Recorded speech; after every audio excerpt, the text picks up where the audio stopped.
Вот когда прогревается, вообще, ну, опа, настает.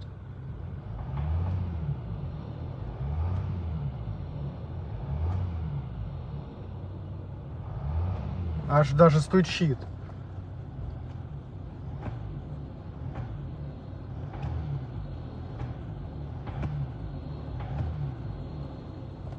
Здравствуйте, Евгений. Вот этот датчик измерения воздуха. Ну вот, в общем, поменял масло, датчик измерения температуры всасываемого воздуха.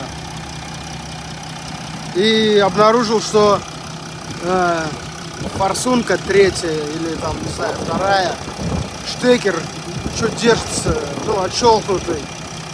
Вот поставил его на место, ну, как бы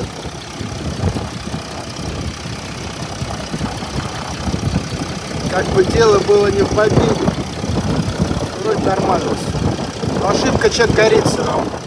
С-222 слетела фишка с форсунки. А щуку, я смотрю, уже слетела. И когда были чистые выпускной коллектор, датчики не делали, и датчик температуру всасываемого воздуха со временем высшего строя. Вот, так что заменили датчик. Фишка самопроизвольно, либо при процессе ТО соскочила.